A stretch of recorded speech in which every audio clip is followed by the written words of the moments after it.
Shalom, shalom, shalom. First and foremost, all praises and double honors due to Yahweh Bahashim HaMashiach wa Malak Yahushai. Secondly, this is Brother Yardan, WFI Detroit, coming back at you with yet another cool cut.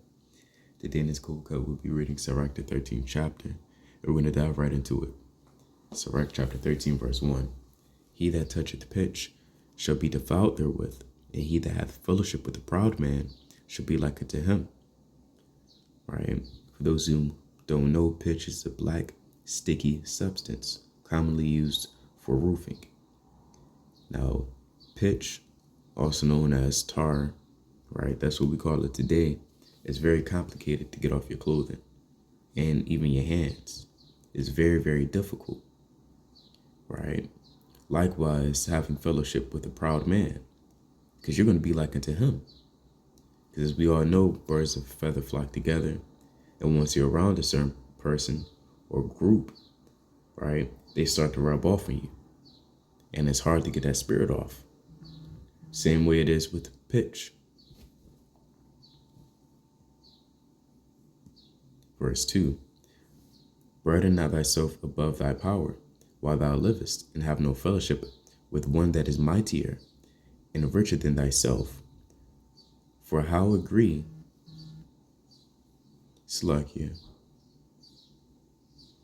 Let me read that again. Burden not thyself above thy power, while thou livest, and have no fellowship with one that is mightier and richer than thyself. For how agree the kettle and the earthen pot together? For if one be smitten against the other, it shall be broken. And this is pretty deep, right? This is pretty deep because you could be in a certain situation financially where you may not be able to provide for yourself, but that rich friend, let's say he said, look, I got you, right? I got you. Money and finances between friends, that can get, awkward at times. That can get real, that's the best word I can really think of. It can get awkward. It can get kind of like, damn, nobody really wants to be in that position where, you got that rich friend always kind of buying stuff for you, whether he want to or not. That's not a comely position to really be in, So, of course, today we do have friends and family that do make a little bit more money than the other. But I would say, this is speaking this applies to certain situations, right? Verse 3, the rich man hath done wrong, and yet he threateneth withal. The poor is wronged, he must entreat also, right? A lot of these verses, they apply to different scenarios and really situations, right? After all, they're writing these things based off experience. Now, again, obviously, you're going to have a friend that make like $3 or $4 more than you. It's not talking about that rich man. It's talking about that rich man, right? On the left-hand side, I would say, the rich man hath done wrong, and yet he threateneth withal. The poor is wronged, he must entreat also, right? On another level, Esau is the rich man according to the scriptures, right? And the poor is Jacob, right? When that rich man hath done wrong, he never really want to be held accountable. So he kind of got to put his hand out and shake it, if you know what I mean. When the poor is wrong, he not really in a position to behave in the same manner as the rich man. If thou be for his profit, he will use thee. But if thou have nothing, he will forsake thee. Right? We can all tell a story about how our friends or family, when we'll be down on our luck, and then they'll leave us, right? Verse 5, if thou have anything, he will live with thee. Yea, he will make thee bear, and will not be sorry for it. If he have need of thee, he will deceive thee, and smile upon thee, and put thee in hope. He will speak thee fair, and say, that's off. Whoa. what one, what wantest thou? Like what you need, and that's and you see that in certain movies and TV shows today, where that rich person kind of buy their friend stuff, and that rich person expect that person to do something in return. So that's why you can't really be friends with a lot of people that's mightier than you. Verse 7. And he will share, it's like he will shame thee by his meats, until he have drawn thee dry twice or thrice. And at the last he will laugh to scorn thee to scorn afterward. When he seeth thee, he will forsake thee and shake his head at thee. This is wicked. This is terrible. Right? This is pretty self-explanatory. Beware that thou be not deceived and brought down in thy jollity. If thou be invited of a mighty man, withdraw thyself, and so much the more will he invite thee. Right? And that's true too. Right? There's been certain situations where, I don't want to call any man on this earth mighty, but according to the scriptures, there's been certain situations where, somebody might have invited me to a dinner or a club or a party. And I'm like, look, I ain't going. Because when you rich and you got a whole lot of money, you feel like you can do anything. You get puffed up, you get prideful, right? And you expect everything to revolve around you.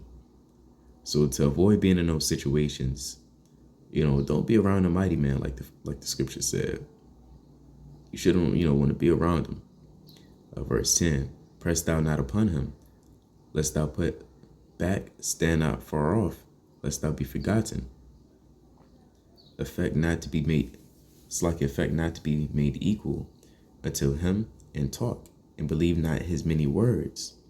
For with much communication will he tempt thee, and smiling upon thee will get out thy secrets. And it's so many movies and TV shows that coming to mind. Like it's in the back of my head, but I can't think of them. Because you see this stuff all the time, right? You see this stuff a lot in movies and TV shows.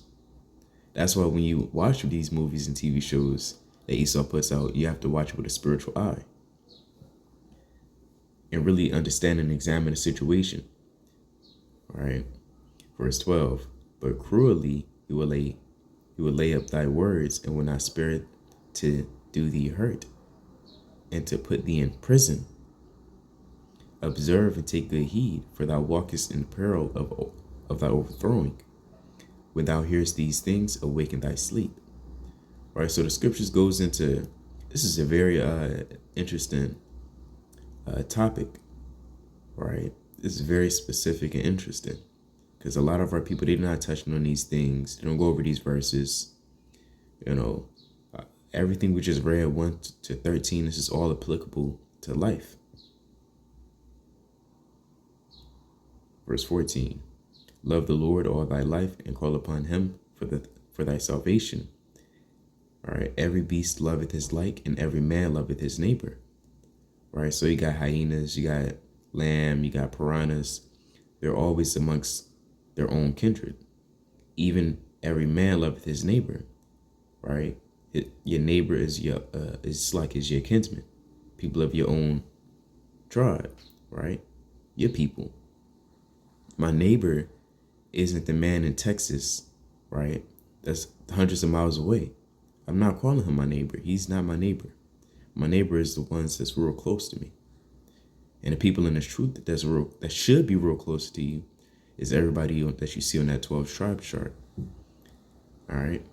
All flesh consorted according to kind, and a man will cleave to his like. All right. What fellowship hath the wolf with the lamb? So the sinner with the godly. What agreement is there between the hyena and a dog?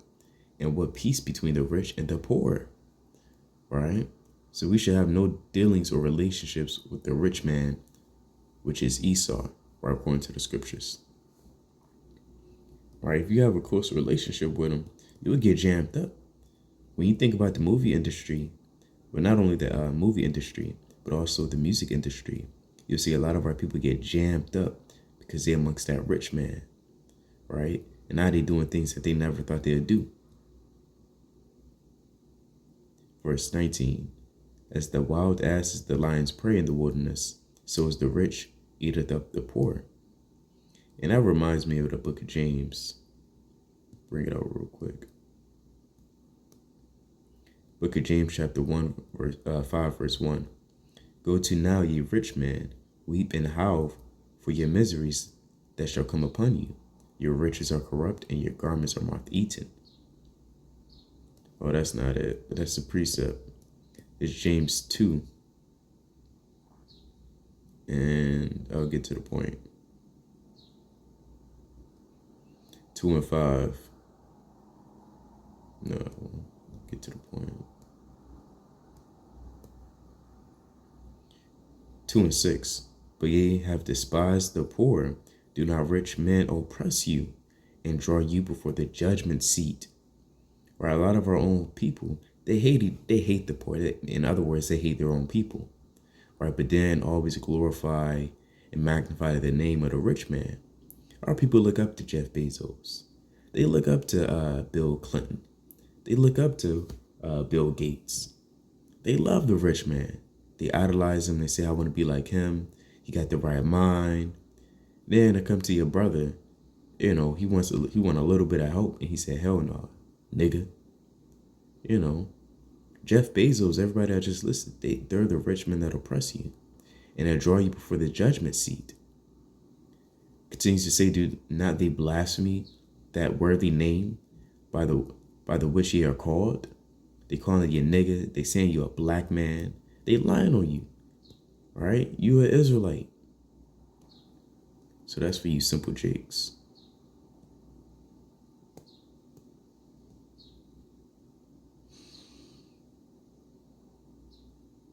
Sirach 13 and 20. As the proud hate humility, so doth the poor. It's like it so doth the rich abhor the poor. The rich man hates the poor man. That's facts. We don't need to go into a long, elaborate, deep breakdown to understand that. That's plain upon tables. A rich man beginning to fall is held up of his friends. That's very, very true. That's why a lot of rich men, their prison time is what do they say? Baseball numbers. Their prison time is baseball numbers, right? That's the rich man. When Jake fall into snares and sweets, he's not held up by nobody. His prison time is basketball numbers, So a rich man beginning to fall is held up of his friends, but a poor man being down is thrust also away by his friends. We just read about that in James 2. When a rich man is fallen, he hath many helpers. He speaketh things not to be spoken, and yet men justify him. Hey, if you can't find a situation right now in this decade, it's like if you can't think of a situation where this doesn't apply to anybody in this decade, you'll be a liar. Right? You have so many wicked men in this society, rich men and women that go off. And they don't got to say much, and people already justifying them. Oh, well, he didn't mean to. He didn't really know. Y'all don't understand the real meaning, etc.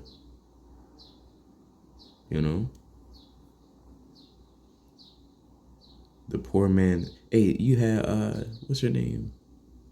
That industry plant. Doja Cat. When she did what she did and she said what she said, a lot of people was like, well, look, you didn't really know what she meant. That was old her, whatever. And she not even paying them to say these things. This is how that goes to show you how much men idolize men. But I digress. The poor man slipped, and yet they rebuked him too. He spake wisely and could have no place. See, if a poor man's put in a similar situation, everybody rebuking him. You don't got no place. Nobody really justifying him. Verse 23, when a rich man speaketh, every man holdeth his tongue, and look what he saith. They extol it to the clouds, right? And we see these things on social media. We see it all the time. But if the poor man speak, they say, what fellow is this? And if he stumble, they will help to overthrow him. The heart of a man changed. Slakia. Riches are good unto him that hath no sin, and poverty is evil in the mouth of the ungodly. I like that. Let's break that down through the spirit. Right, riches are good unto him that hath no sin. Why? Because, if you're a sinner and you got riches, what you gonna do with your money? Do sin with it, right? And for as the scripture says in Sirach, there is much sin between buying and selling. All right. And poverty is evil in the mouth of the ungodly. Right? Self-explanatory. The heart of a man changeth his countenance, whether it be for good or evil, and a merry heart maketh a cheerful countenance.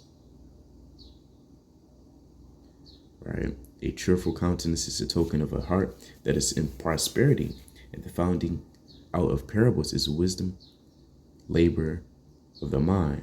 That's a beautiful precept. But that's Sirach, the 13th chapter.